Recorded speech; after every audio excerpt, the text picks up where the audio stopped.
তুমি কেন ঘুমাও? আল্লাহ তাআলা বলে, আমি বান্দারে এত আদর করে বানাইছি, আমার বান্দার কি প্রয়োজন আমি আল্লাহ পাঠাবার আগে সব দিলাম। আমার বান্দা বান্দির পানির দরকার আগে দিছি ফ্রি, আমার বান্দা বান্দির আলোর দরকার ফ্রি, সূর্য দিয়ে দিলাম, বান্দার বাতাসের প্রয়োজন সব দিয়ে দিলাম। আবারও প্রতি রাতে আমি আসি, আলা মিন মুস্তাগফিরিন ফাগফিরালা, আলা মিন মুস্তারজিকিন ফারজুকা। রে রাতে কে গুনাহ করছো ক্ষমা চা গোপনে গোপনে, কারণ আসমান নীরব, জমিন নীরব, গাছের পাখিরাও ঘুমায়, নদীর মাছও ঘুমায়, ঘরের তোর মা বোন সবাই ঘুমায়। এখন রাস্তা ক্লিয়ার, কেউ শুনবে না, গোপনে সুন্দর করে ওযু বানাইয়া যায় নামাজ বিছাইয়া কলিজা ভরে যদি ডাক দাও, ইয়া আল্লাহ, আমি আল্লাহ তো তোর মোহাব্বতের জন্যই প্রথম আসমানে তাজাল্লি দিয়ে দিলাম, চাইতে দেরি আমি আল্লাহ তোকে দিতেও দেরি করব না। কত গভীর রাতে আল্লাহর নবী বলেন, আমি রাতের বেলা ঘুমায়ে গেলাম এশার নামাজ পড়ে, হঠাৎ আমার কাঁচা ঘুমের মধ্যে কান্নার আওয়াজ আসতেছে, আমার কানের মধ্যে ঘুম ভেঙে গেল। এই রাতে কে কাঁদে আর আমার ঘুম ভাঙলো? নবী বলেন, আমি উঠলাম, নজর করে দেখলাম আমার মাথার পিছনেই তো মসজিদে নববী। আমি দেখি ওখানে একজন আল্লাহর বান্দা রাতের গভীরে নামাজে দাঁড়ায় দাঁড়ায় কান্না করে। আমি দরজার কিনারায় অপেক্ষা করি, নামাজ শেষ।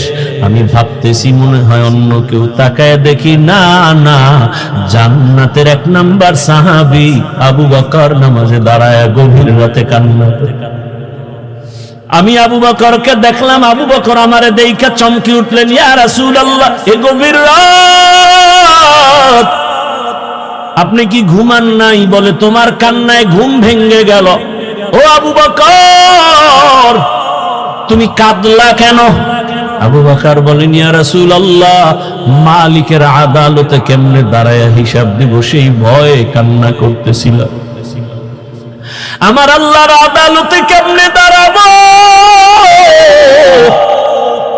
নবী বলেন, কেন? আপনার তো জান্নাতের টিকিট রেডি, 10 জনের প্রথম আপনি।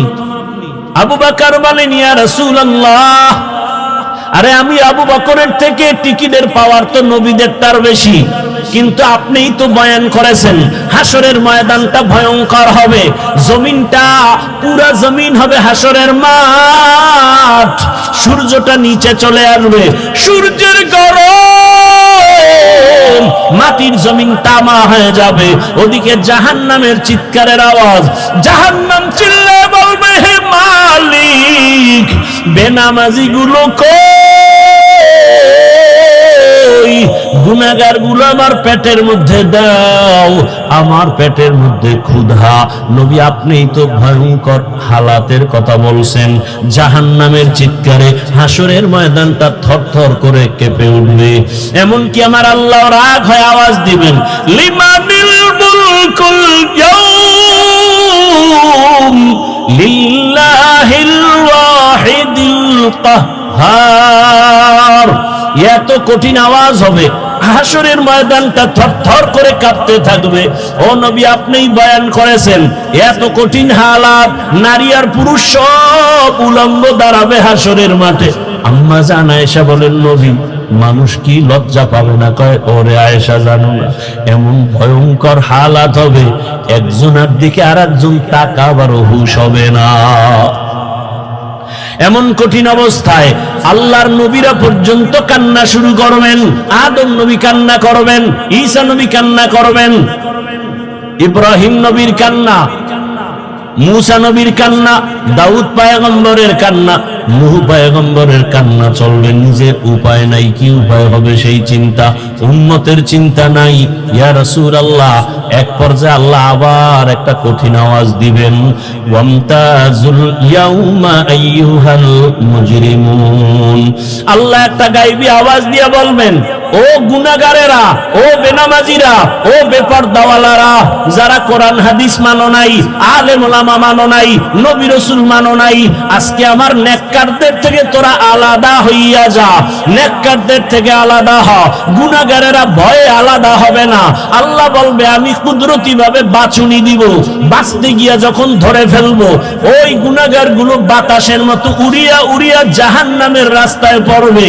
আর আল্লাহ বলবেন ও আমার নেকামুলওয়ালা, ও পর্দাওয়ালা নামাজি, সূর্যের গরম মাথায় লাগাইস না, আরশে আজিমের নিচে গিয়ে অপেক্ষা কর, রহমতের নবীর সাথে তোমরা সব জান্নাতে যাইবা।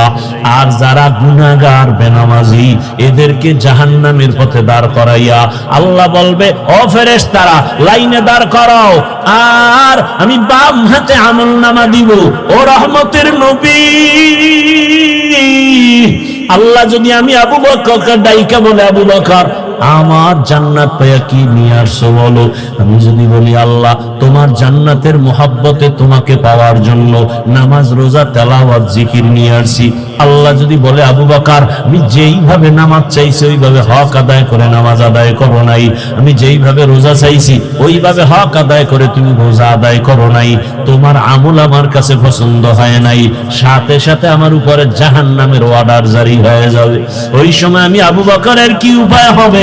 চোখের পানি ছেড়ে কান্না করি, ও পয়গম্বর দোয়া করবেন আল্লাহর আদালতে যেন নাজাতের রাস্তা খুলিয়া যায়। আমি যে আয়াত ও হাদিস পড়েছি ইখলাস ও রুহানিয়াতের সমন্বয়, সহি নিয়তে সহি তরিকায় সহি কিছু কথা বলতে পারি, আপনারা শুনতে পারেন, সে তৌফিক আমার আল্লাহ আমাদেরকে দান করুন। আয়াতের তরজমা এবং হাদিসের তরজমাটা আগে বলি, তারপরে কিছু ব্যাখ্যা। ইয়া আইয়ুহাল্লাযীনা আমানুস্তাঈনু বিস-সাবরি ওয়াস-সালাহ, হে মুমিন তোমরা আমি আল্লাহর কাছে সাহায্য প্রার্থনা করো সবর ও সালাতের মাধ্যমে। ইন্নাল্লাহা মা'আস-সাবিরিন, নিশ্চিত আমি আল্লাহ সাবিরিনদের সাথেই থাকি।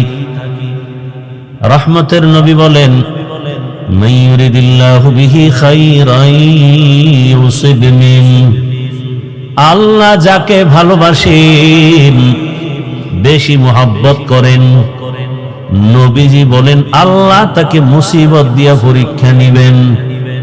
তরজমা শেষ, এবার ব্যাখ্যা। হাদিসের উপরে কিছু কথা, এরপর আয়াত নিয়ে আলোচনা করব। সব নবী রাসূলের মধ্যে শ্রেষ্ঠ রহমাতুল লিল আলামিন, আর উম্মতের মধ্যে আমরা আখিরি নবীর উম্মত আল্লাহর কাছে বড় প্রিয়। আল্লাহ তাআলা বলেন আমি পরীক্ষা নিব মুসিবতের দ্বারা, আর এই পরীক্ষায় যদি পাশ করতে চাও এক পুঁজি লাগবে, যে পুঁজি না থাকলে পাশ করা যাবে না। ওই পুঁজির নাম হলো ধৈর্য। যাদের ধৈর্য নাই তারা কোনোদিন কামিয়াব হতে পারবে না। এই ধৈর্য আবার তিন প্রকার, ইবাদতের বেলায় ধৈর্য, মুসিবতের বেলায় ধৈর্য, গুনাহের বেলায় ধৈর্য। আপনার যদি ধৈর্য না থাকে এই প্যান্ডেলে মোনাজাত পর্যন্ত থাকা আপনার জন্য সম্ভব হবে না। যাদের ধৈর্য আছে তারাই থাকবেন। ধৈর্য যদি থাকে সে বয়ান শুনতে পারে, ধৈর্য না থাকলে পারে না। ইবাদতের বেলায় ধৈর্য, মুসিবতের বেলায় ধৈর্য, গুনাহের বেলায় ধৈর্য। এই ধৈর্য বড় দামি এক সম্পদ। স্বামী আর স্ত্রী বড় ভালোবাসার জিন্দেগি পরিচালনা করতেছে। একদিন স্ত্রী স্বামীকে জিজ্ঞাসা করে, ও স্বামী তুমি আমাকে কেমন মোহাব্বত করো, ভালোবাসো? বলে সীমাহীন। বলে কেমন? কয় তুমি আমার জীবন, আমি তোমার জন্য যা চাও তাই দিব। খেয়াল করতেছেন?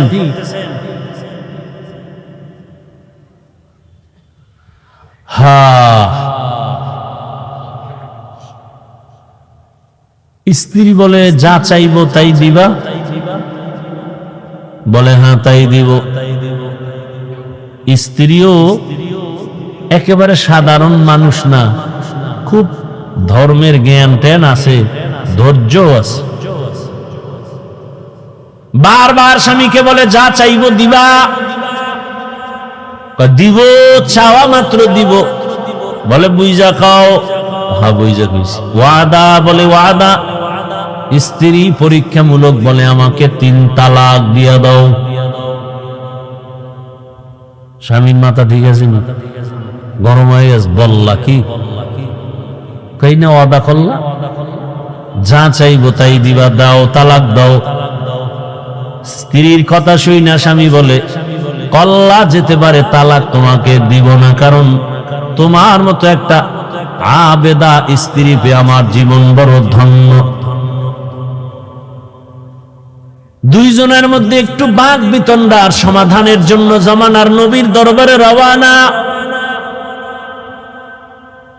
হঠাৎ রাস্তার মাঝে গিয়া স্বামী বেচারা পড়ে গিয়া পাটা ভেঙে গেছে, চিৎকার দেয় বাঁচাও। স্ত্রী হাত ধরে বলে এত কাঁদো কেন, বলে পা ভেঙে গেল। এবার আল্লাহর বান্দি বলে নবীজি দরবারে যাওয়ার প্রয়োজন নাই, চলো আমরা উল্টা বাড়ির পথে চলো। বাড়ির মধ্যে যাইয়া স্ত্রী ডাক দিয়া বলে স্বামী আমারে দয়া করে মাফ করে দাও, আমার কথা আমি উড্ড করে নিলাম, তালাক চাই না। স্বামী ডাক দিয়া কয় বিবি আমার, নুজহাতুল মাজালিস নামক কিতাবে ধৈর্যের বয়ানের মধ্যে ঘটনাটা পাওয়া গেছে। ও বিবি, তালাক চাইলা কেন, আবার তুমি তালাক ফিরাইয়া নিলা কেন, তোমার কথা? বলে শোনো স্বামী, তুমি রসুলের হাদিস কি শুনো নাই? রহমতের নবী বলছেন আল্লাহ যাকে বেশি ভালোবাসবেন মুসিবত দিয়া পরীক্ষা নিবেন। আমি তোমার ঘরে যত বছর সংসার করেছি একটা মুসিবত তোমার ঘরের মধ্যে আমি দেখি নাই। কোনদিন তুমি মুসিবতে পড়ে আহ শব্দ বলো নাই।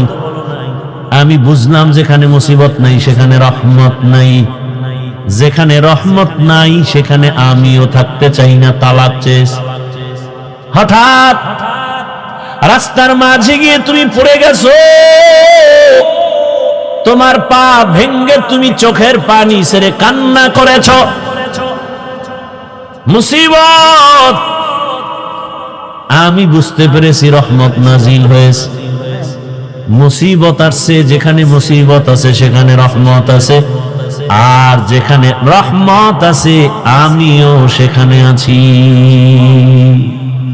या इलाही मुझसे मुझको दूर कर, ताकि देखो मुझ में तुझको एक नजर।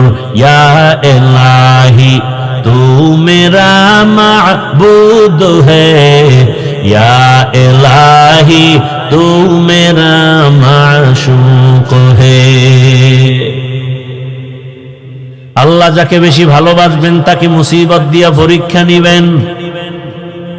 অন্য হাদিসের মধ্যে নবী বলেন দুনিয়া সিজনুল মুমিন ওয়া জান্নাতুল কাফির, দুনিয়াটা মুমিনের জন্য জেলখানা, বেঈমানের জন্য শান্তির জায়গা, বালাখানা।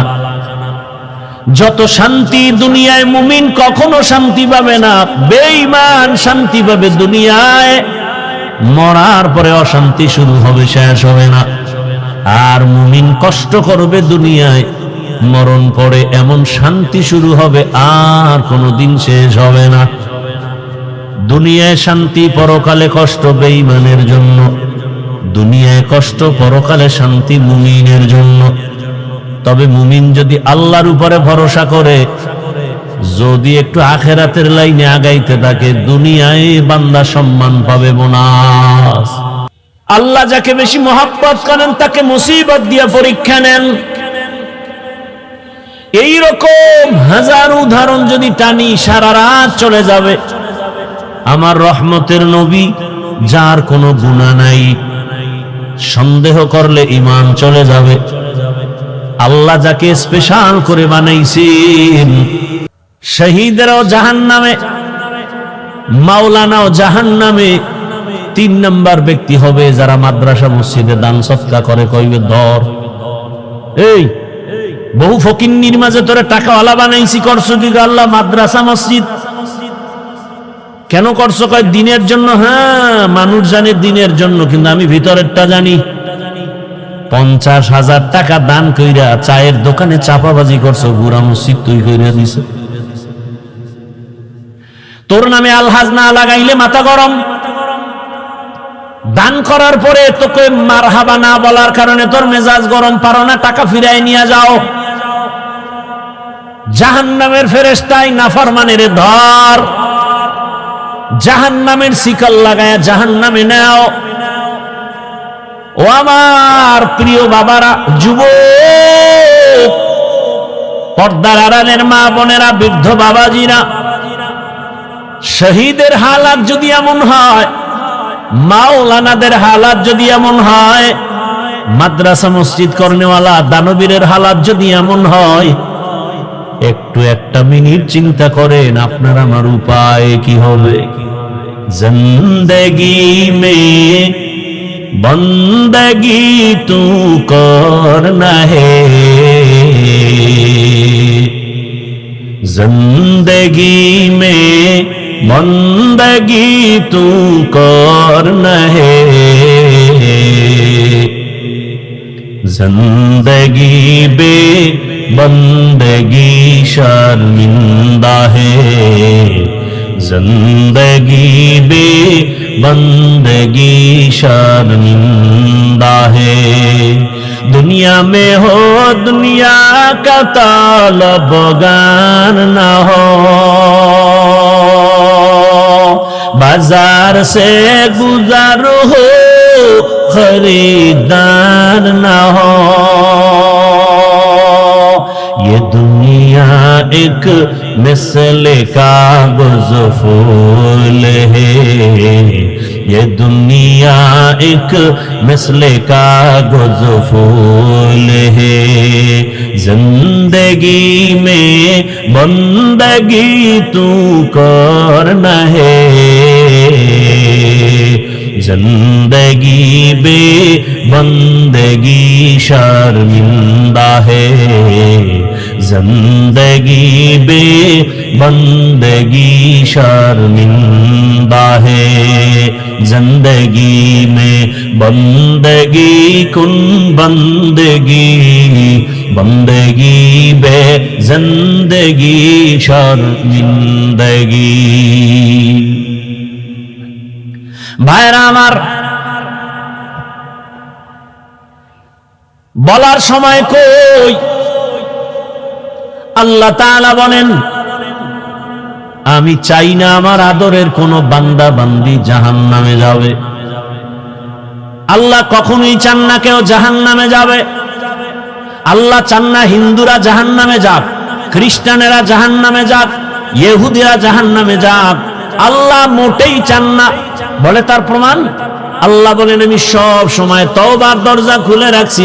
আয় কুল ইয়া ইবাদিয়াল্লাযীনা আসরাফু আলা আনফুসিহিম লা তাকনাতু মির রাহমাতিল্লাহ ইন্নাল্লাহা ইয়াগফিরুয যুনুবা জামিআ ইন্নাহু হুয়াল গফুরুর রহিম।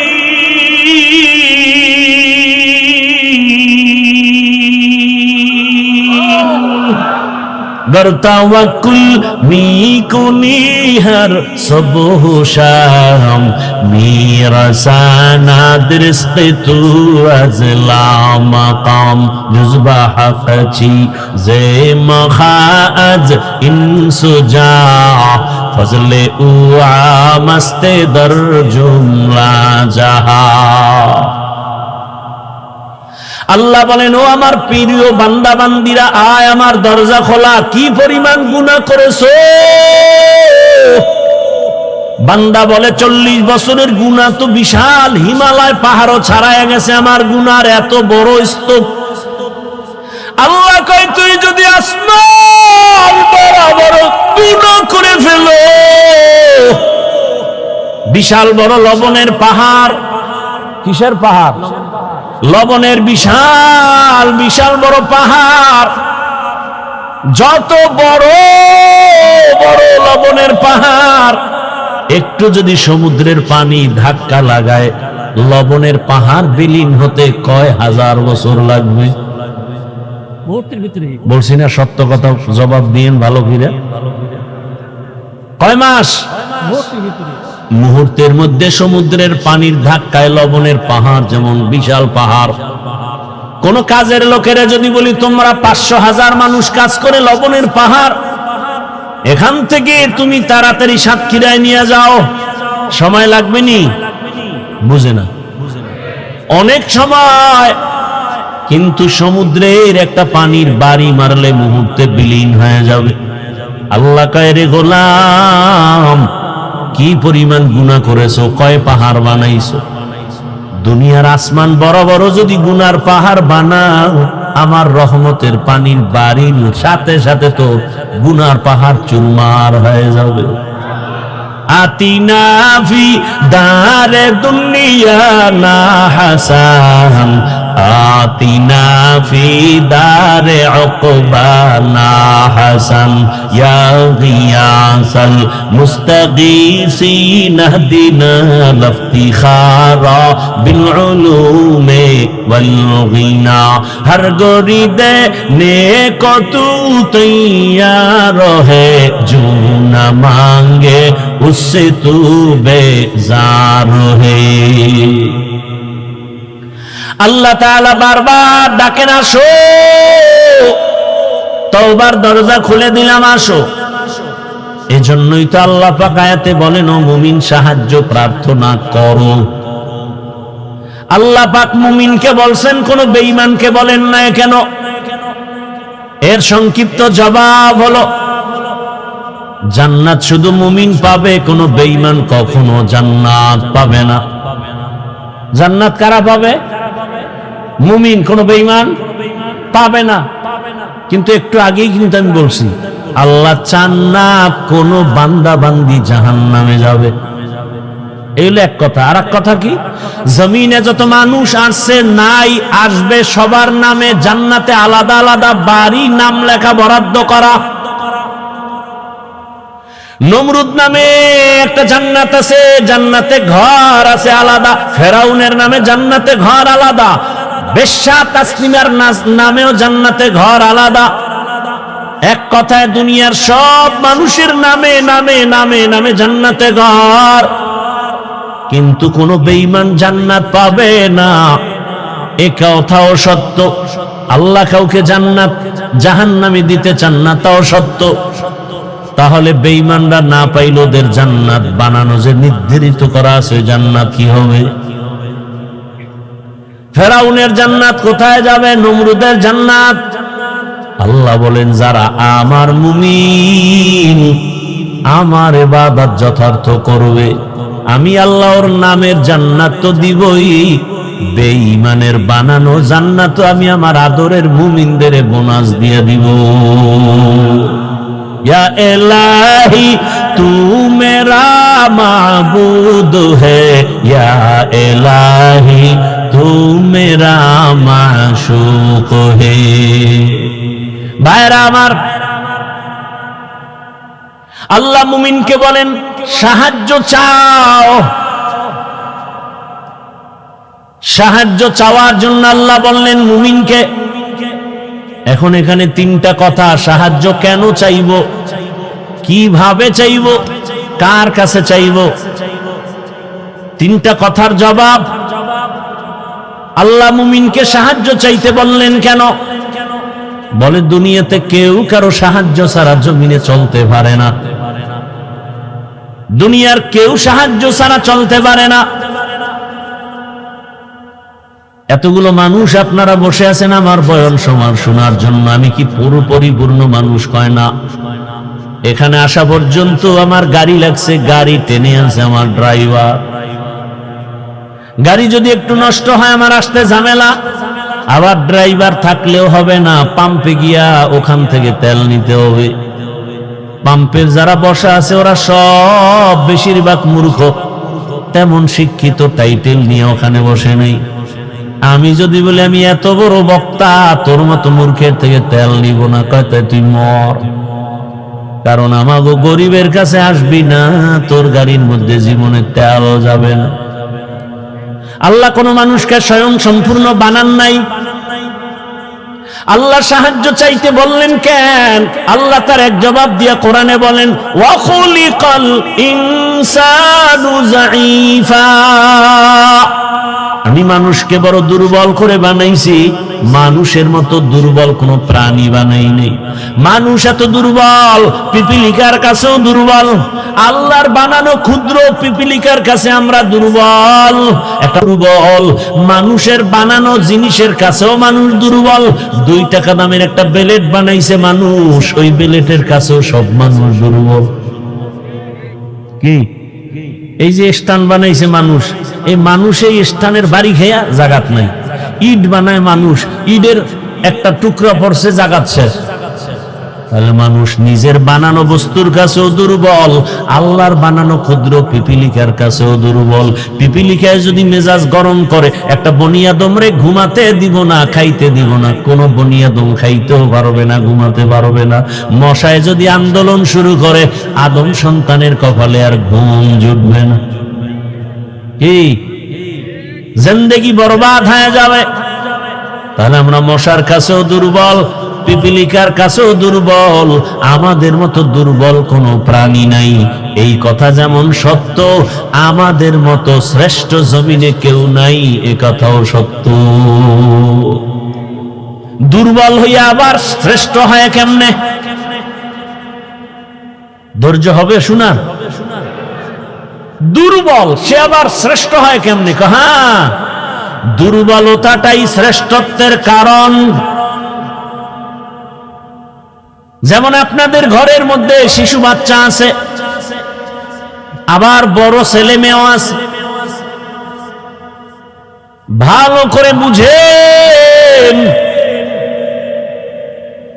ঘরের মধ্যে আপনার শিশু বাচ্চা অনেক দুর্বল, হাঁটতেও ভালো করে পারে না। খেয়াল করে দেখবেন, 8 বছর পরে বাবা আসছে বাড়িতে বিদেশ থেকে, বা ঢাকার থেকে আসছে 1 বছর পর গ্রাম এলাকায়, অনেক শপিং নিয়ে আসছে। এর মধ্যে বর্তমান দুনিয়াতে যত বড় কিছু আনুক, আকর্ষণীয় হাদিয়া কি? মোবাইল। নিজের জন্য 90-1 লাখ টাকার মোবাইল, বউয়ের জন্য একটা। বউয়ের মোবাইল বউরে দিবে, কিন্তু সব কাপড় চুপড় বের করে বলে ভাগ ভাগ করে দেও।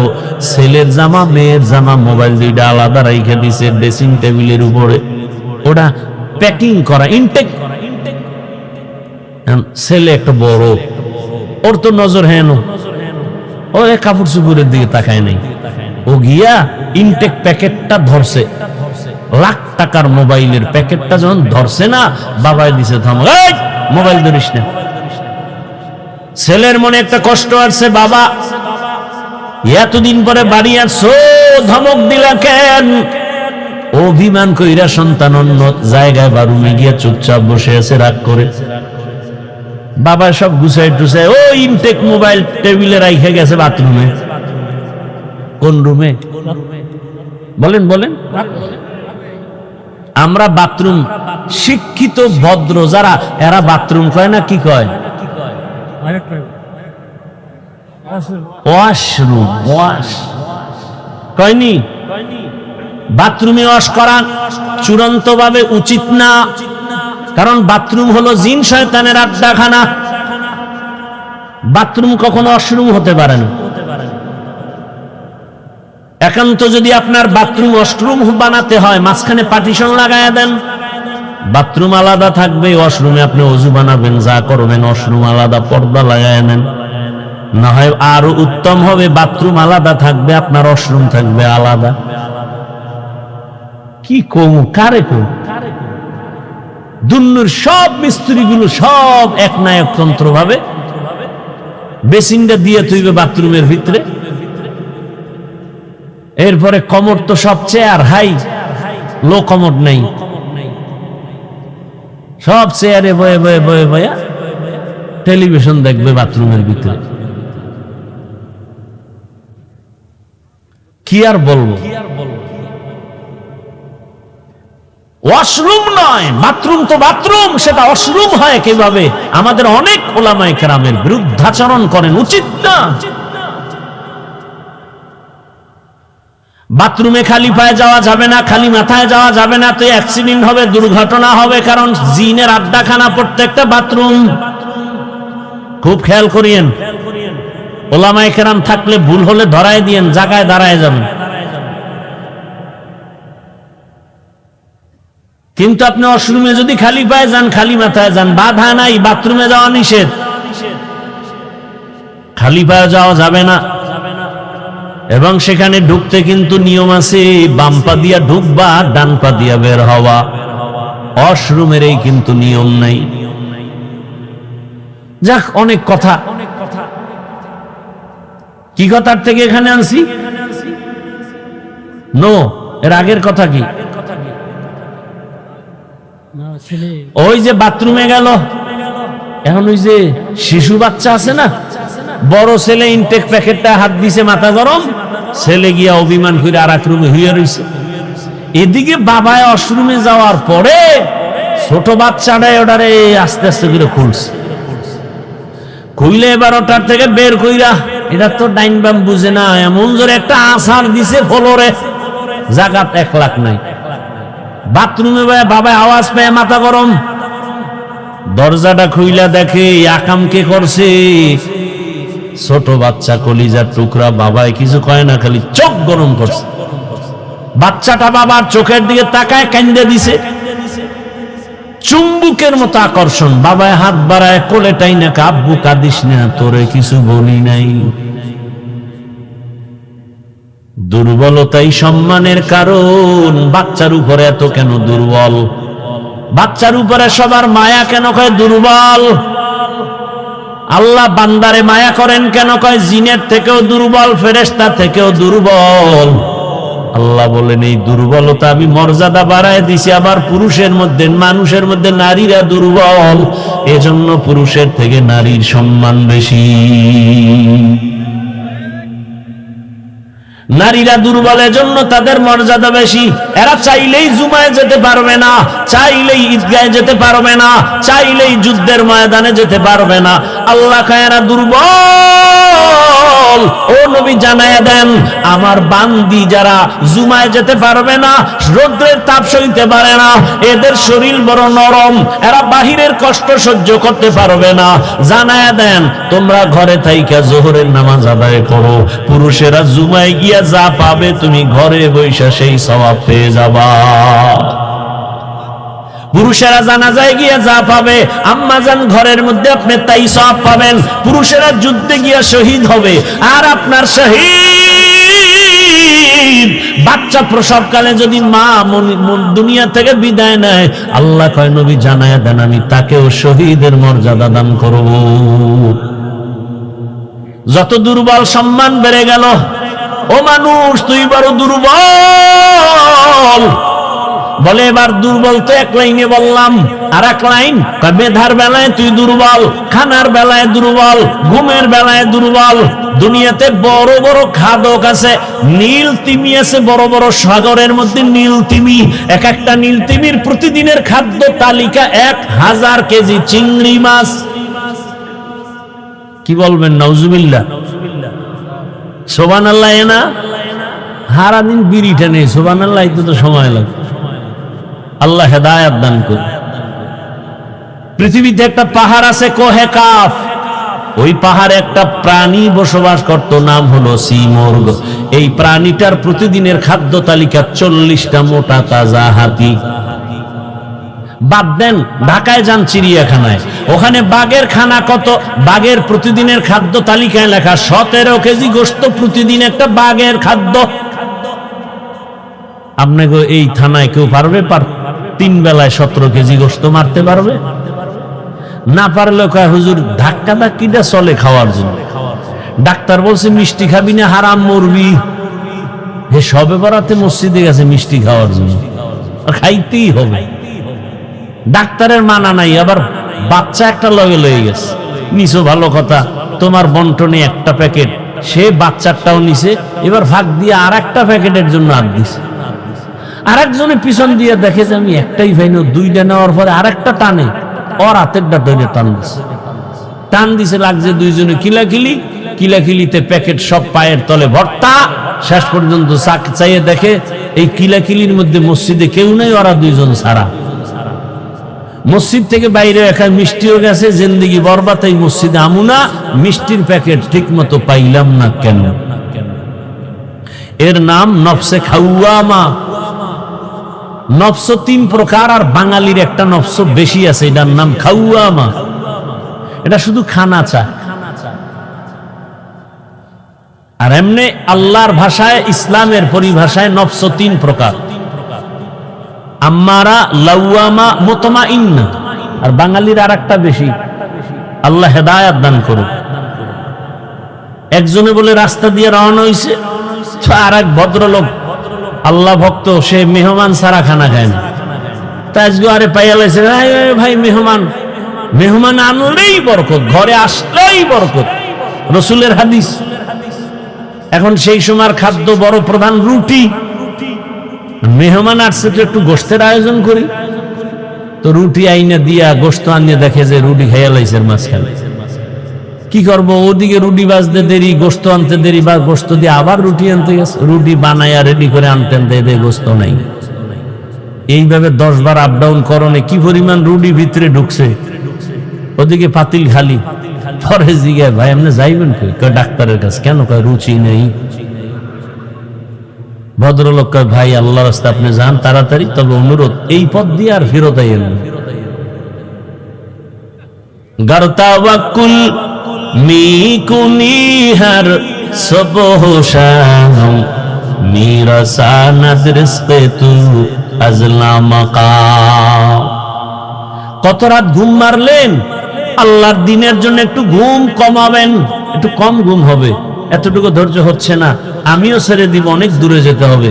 আর 10 মিনিটে আমি শেষ করবো ইনশাআল্লাহ। ধৈর্য হবে না আগেই দোয়া করে দিই? আলোচনা করলে আমার আরো অনেক আলোচনা আছে শুধু আয়াতের উপর। আপনাদের ধৈর্য হচ্ছে না, আর আমারও হয় না। কত আর আল্লাহর দেওয়া বাসি আর কত বাজবে? ওগো নবীর উম্মতেরা,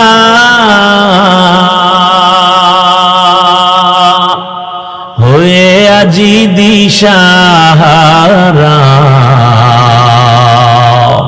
কোরআন হাদিসের চলো যখন যাহা চায় মনে, নবী বিনে কে তারাবে উসিরাত মিজানে, নবী বিনে কে তারাবে উসিরাত মিজানে। উম্মতের কান্ডারি নবী,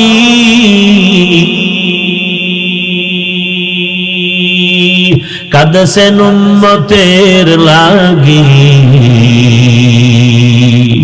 এখনো কাঁদেন নবীজি শুয়ে মদিনার পানে, নবী বিনে কে তারাবে উসিরাত মিজানে, নবী বিনে কে তারাবে উসিরাত মিজানে। ও আমার কলিজার যুবক বাবারা, ও বৃদ্ধ বাবাজি, পর্দার আড়ালের মা বোনেরা, আল্লাহ তো দুর্বল করে বানিয়েছেন,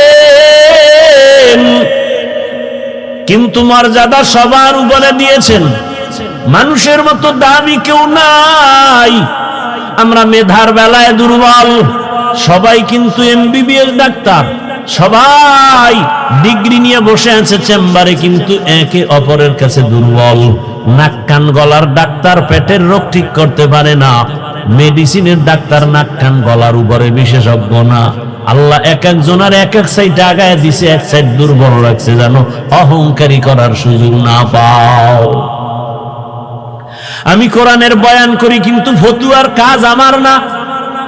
ফতুয়া দেওয়ার বেলায় আমি মুফতি সাহেবের কাছে দুর্বল। দেখছেননি কারবার? দুনিয়ার সব একে অপরের কাছে দুর্বল।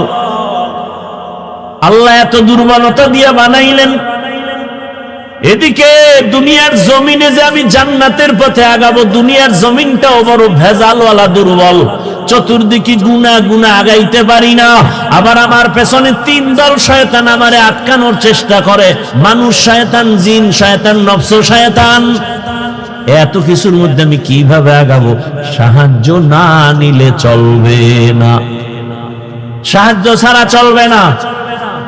এখন ফাইনাল হয়ে গেল সাহায্য লাগবেই, এ কথা আমরা ফাইনাল, ঠিক নাকি? আপনি পারবেন সাহায্য ছাড়া? আপনার টাকা আছে কোটি কোটি, কিন্তু মাছওয়ালার কাছে টাকা না দিলে ঘরে মাছ আসবে না। এই জমিনে গরিবেরা যদি গোশত না কাটত,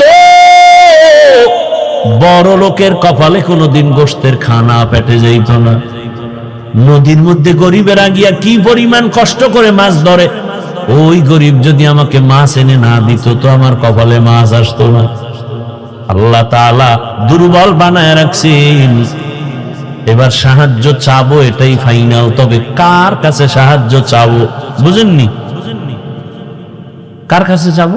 সবাই বলবে আল্লাহর কাছে। মিথ্যা কথা বলবেন বসে বসে।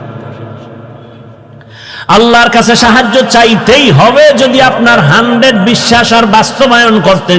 এই জমিনে কোনো এনজিও সুদখোর কোনো কারবারি থাকতো না। 30-40 বছর আগে জমিন থেকে সব এনজিও দূর হতো, সুদের কারবার চলতো না। বরং এমন জমানায় আমরা আসছি, যতই বয়ান করি ঘরে ঘরে সুদ, সুদ না হইলে তার চায়ের দোকানও চলে না। এলাকার কোন গরিব বড় লোকের কাছে গিয়ে খায়, জনাব আমারে 5000 টাকা ধার দেন, সামনে ঈদ আসছে, বাচ্চাদের কাপড় কিনবো। বড় লোক কয় নাই নাই নাই নাই নাই। কানে কানে গিয়ে কয় সুদে দিবেননি, কয় 1 লাখের বেশি লাগলেও আছে না নাই? 5000 টাকা ধার দেয় না, সুদের টাকা লাগাইতে হাজারো লাখো টাকা দিতে চায়। কোন জমানার সি বাঁচতে চাইলেও পারিনি। এবার ভালো করে বুঝেন, বিবেক দিয়ে একটু সমাধান করেন। সাহায্য চাওয়ার জন্য এমন একজনকে নির্বাচন করবেন যার কাছে 3টা দুর্বলতা নাই। তার কাছে চাইবেন, কসম আল্লাহ চাওয়া মাত্রই পাবেন। তবে 3 দুর্বলতা তার মধ্যে থাকলে পাবেন না, আর না থাকলে চাইলেই পাবেন। 1 নাম্বার দুর্বলতা যার স্বার্থ নাই। 2 নাম্বার দুর্বলতা যার পিছনে টান নাই। 3 নাম্বার দুর্বলতা যার অভাব নাই। এবার খেয়াল করেন, এই 3টা দুর্বলতা নাই এমন কোন মানুষ আসেনি? ভালো করে খেয়াল করেন, দুনিয়াতে একজন মানুষও পাবেন না যার পেছনে টান নাই। আমি যতই আগাইতে চাই, আমার বউ কয়ে দাও, স্ত্রী কয়ে দাও, মাইয়া বলা কয়ে দাও, মায়ে কয়ে দাও, বাবায় কয়ে দাও, যত সামনে আগাতে চাই পিছনে টানে। বুঝেননি কথা? ভাইরা আমার, তাহলে দুনিয়াতে এমন একজন মানুষ নাই যার পেছনে টান নাই। 2 নাম্বার দুর্বলতা যার কোনো অভাব নাই। দুনিয়াতে এমন একজন মানুষের ঠিকানা দেন যার অভাব নাই। একজনে কাঙ্গ পীর সাহেবদের কোনো অভাব নেই। দুনিয়াতে কে অভাবী না? যার যত টাকা তার অভাব তত বড়।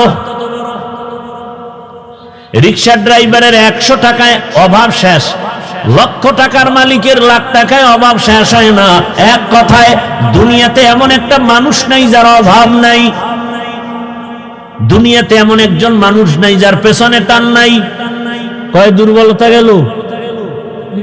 ঘুমাইতেছেন না? আর একটা আছে যার স্বার্থ নেই। দুনিয়াতে এমন একজন লোক বের করেন যার স্বার্থ নাই। বের করতে পারবেন? আমি 2 জন পাইছিলাম, কিন্তু সন্দেহ ঢুকে গেছে। 2 জন পেয়েছিলাম, এক আমার মা আর বাবা। এদের স্বার্থ নাই, কিন্তু সোনার বাংলায় তাকায় দেখলাম স্বার্থের আঘাতে মা বাবা সন্তানের জবাই করেছে। স্বার্থের আঘাতে সন্তান মা বাবাকে জবাই করে। এই অল্প বয়সে সোনার বাংলায় কি না দেখলাম। আপন বাবা তার আপন মেয়েটাকে হোটেলের মধ্যে ঢুকাইয়া বলে, আজকের রাতের জন্য তুই আমার কাছে স্ত্রীর সমান। আরো জোরে বলো। এই জন্যই তো বলেছি, আল্লাহর কসম, ইসলাম ছাড়া এ জমিনে কোনোদিন শান্তি কেউ দিতে পারবে না। চাপাবাজি করতে পারবে মরণ পর্যন্ত। শান্তির ঠিকানার নাম ইসলাম। ইসলাম ছাড়া কোনোদিন এই জমিনে শান্তি আসবে না। চাপাবাজি চলবে, শুধু চাপাবাজি। ভালো করে বুঝো, স্বার্থ ছাড়া কোনো মানুষের জমিনে নাই। স্বার্থের আঘাতে স্ত্রী স্বামীকে জবাই করে, স্বামী স্ত্রীকে জবাই করে, ভাই ভাইকে জবাই করে স্বার্থের আঘাতে। আমি কি বানায় বলতেছি বাবা? অহরহ দুর্ঘটনা ঘটে। এইবার হিসাব শেষ, গোড়ায় হিসাব করে দেখবেন একজন পাওয়া যায় যার পেছনে টান নাই, অভাব নাই, স্বার্থ নাই। তিনি কে? তিনি কে?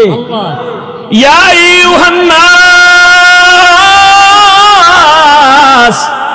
আনতুমুল ফুকারাউ ইলাল্লাহ ওয়াল্লাহু হুয়াল গানিয়্যুল হামিদ।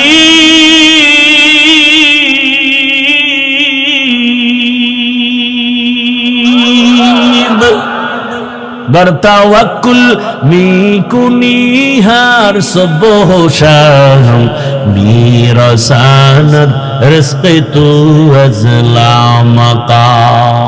স্বার্থ নাই। আল্লাহ কয় দুনিয়ার মানুষ তোরা সবাই ফকির, আমি আল্লাহ একা ধনী, তবে আমি শুধু ধনী না, আমি প্রশংসিত ধনী।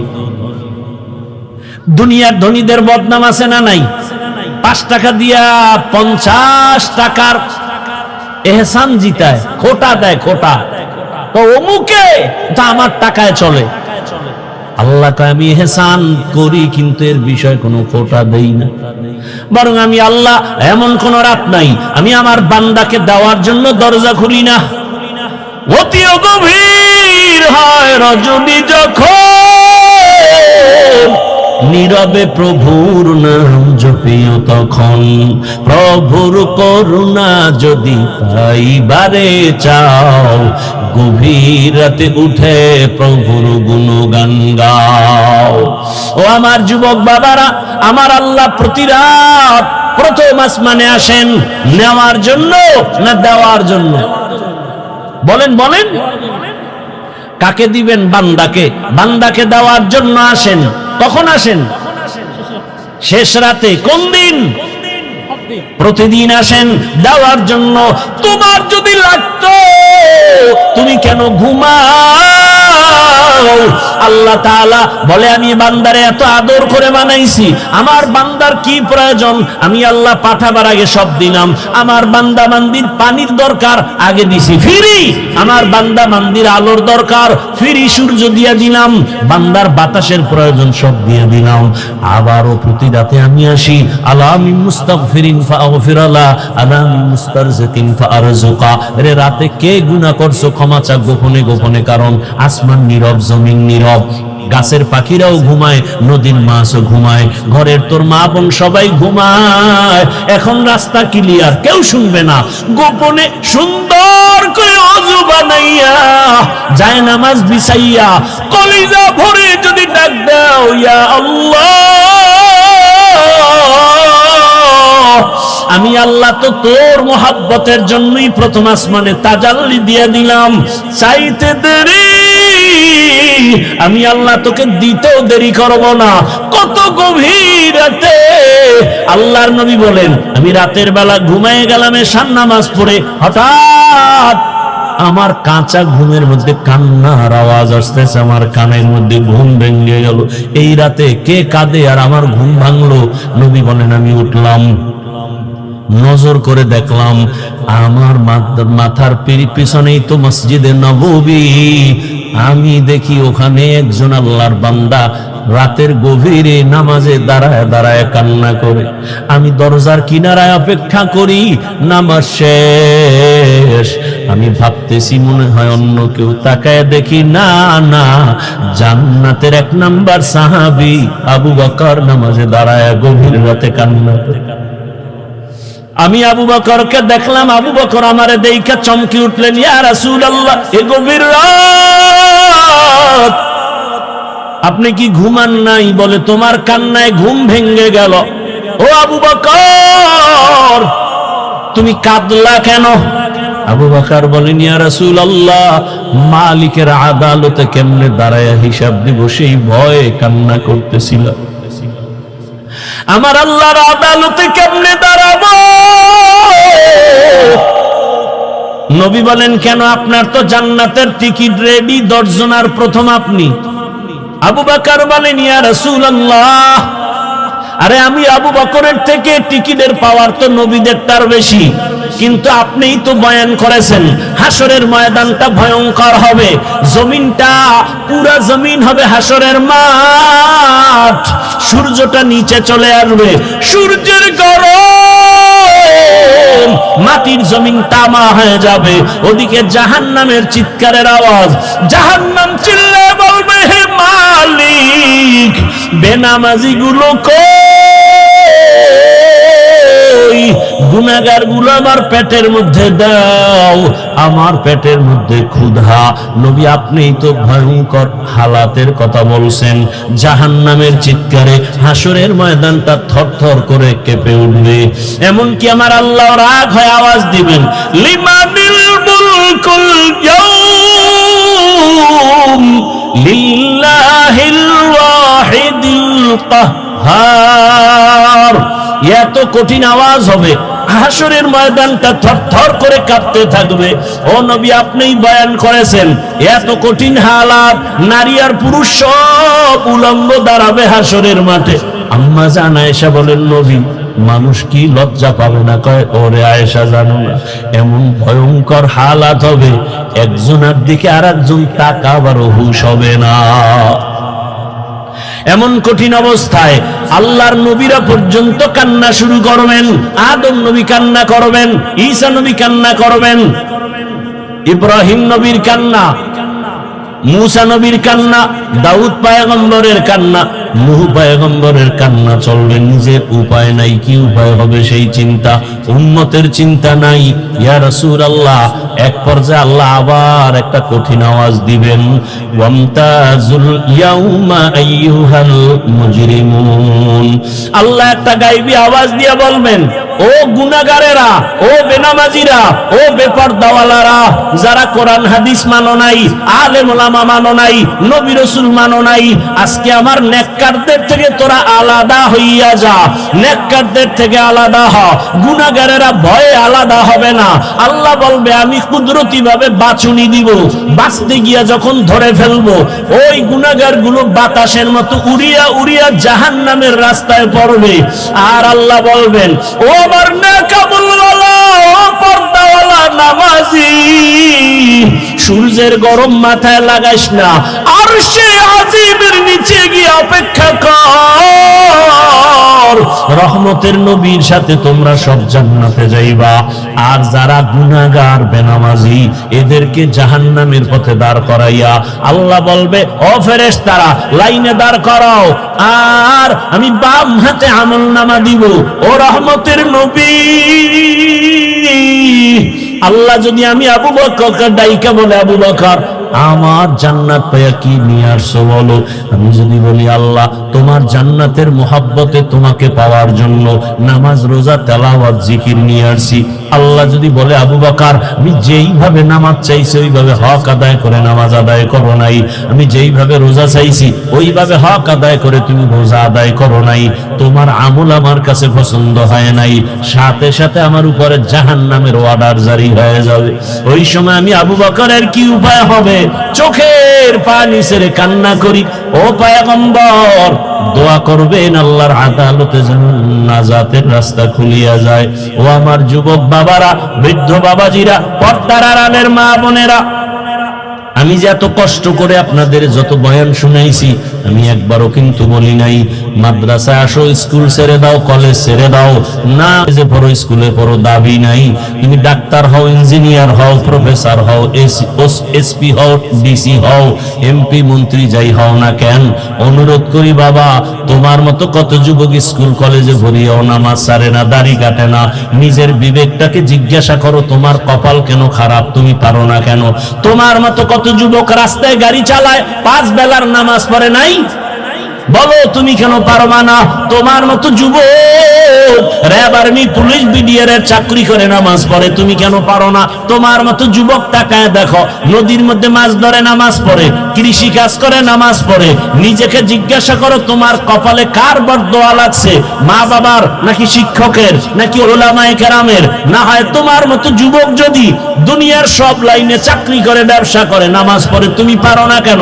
ও পর্দার আড়ালের আম্মা জানেরা, আপনার মতো কত মা এই এলাকায় এখনো খুঁজলে পাওয়া যায়, বেপর্দায় চলে না, নামাজ ছাড়ে না, মোবাইলে সময় নষ্ট করে না।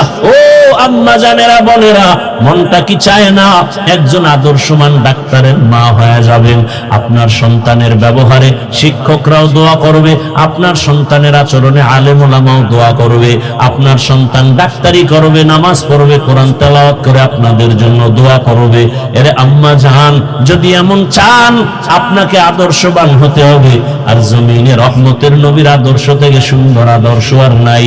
ও আল্লাহর বান্দারা, ও আমার যুবক বাবারা, মা বোনেরা, বৃদ্ধ বাবাজিরা, তওবার দরজা খোলা, আল্লাহর কাছে তওবা করেন, সাহায্য চান, নামাজের মাধ্যমে, ধৈর্যের মাধ্যমে আল্লাহকে মনে মনে ডাক দেন। ও যুবক বাবা, জীবনে তো দাড়ি কম কাটো নাই, বেপরদায় কম চলো নাই, এখনো কি তোমার মনের শখ মিটে নাই রে বাবা? কয়দিন আর হায়াত পাইবা জানা নাই, আর কবে গুনাহ থেকে তওবা করবা জানা নাই। অন্তর যদি ভালো হয়, যদি তওবার নিয়ত থাকে, মনে মনে আমার আল্লাহকে ডাকো আর বলো, হে আল্লাহ, জীবনে কত হাতের দ্বারা গুনাহ করলাম, জবানের দ্বারা গুনাহ করেছি, চোখের দ্বারা গুনাহ করেছি। ও আল্লাহ, আমার মতো যুবক জেনারেল লাইনে থাকিয়া যদি নামাজ পড়ে, আমি কেন পারবো না? আল্লাহ, তুমি বুঝি বেজার হয়ে গেছো, আজকে থেকে তওবা করতেছি, মরিয়া গেল আর নামাজ ছাড়বো না, দাড়ি কাটবো না, বেপরদায় চলবো না, মা বাবার দোয়া নিয়া, শিক্ষকের দোয়া নিয়া, উলামায়ে কেরামের পরামর্শ নিয়া, রাসূলের আদর্শ মেনে চলবো। আর আলেমদের মহাব্বত অন্তরে নেও, কারণ এই উলামায়ে কেরাম তোমার জন্য চোখের পানি ছেড়ে আল্লাহর কাছে দোয়া করে, গোটা উম্মতের হেদায়েতের জন্য দোয়া করে। আরে এত কষ্ট করে লেখাপড়া করে এই মাদ্রাসার সন্তানগুলো, খোঁজ নিয়ে দেখবা রাতের বেলা ঘুমায় না, ভোর রাতে উঠিয়া মাওলার কোরআন তেলাওয়াত করে, নামাজ পড়ে, দোয়া করে। এলাকায় শান্তি দাও, অসুস্থ রোগীদের সুস্থ বানাও। ওই উলামায়ে কেরামের দোয়া নিয়ে চলিও রে যুবক। আর উলামায়ে কেরাম যেখানে তৈরি হয়, ওদিকে তোমার অন্তরটা নরম রাখিয়া পারলে সহযোগিতা করিও। আর আল্লাহকে বলিও, আল্লাহ, আলেম হইতে পারি নাই, একজন আলেমের সহযোগী হতে চাই, একটু সহযোগিতাও করিও। আল্লাহর মহাব্বতে কোরআনওয়ালাদের সহযোগিতা করা, জীবন তোমার দুনিয়াতেও কামিয়াব হবে, পরকালেও কামিয়াব হবে। খবরদার এমন অন্তর যেন না হয় যে কোরআনওয়ালাও হতে পারলা না, কোরআনওয়ালাদের খেদমতেও তুমি আসতে পারলা না, এমন বদনসিব যেন তোমার না হয়। আল্লাহর কাছে অন্তর দিয়া তওবা করো, জীবনে আর গুনাহ করব না, নামাজ ছাড়বো না, বেপরদায় চলবো না, দাড়ি কাটবো না। তওবা করার মতো যদি অন্তর তৈরি হয়, মুনাফিকি না থাকে, খাঁটি তওবার নিয়তে দুটো হাত আল্লাহকে দেখায়া দাও। আয় আল্লাহ, হাতগুলো কবুল করে নেন, তওবা কবুল করে নেন, তওবার উপরে মজবুত হইয়া চলার তৌফিক দান করেন, আমিন। আলহামদুলিল্লাহি রাব্বিল আলামিন, ওয়াসসালাতু ওয়াসসালামু আলা সাইয়্যিদিল আম্বিয়া ওয়াল মুরসালিন وعلى آله وأصحابه أجمعين يا أرحم الراحمين يا أرحم الراحمين يا أرحم الراحمين رب ارحمهما كما ربياني صغيرا اللهم إنك عفو كريم تحب العفو فاعف عنا اللهم إنا نسألك علما نافعا ورزقا واسعا وشفاء من كل داء اللهم إنا نعوذ بك من البرص والجنون والجذام وسيء الأسقام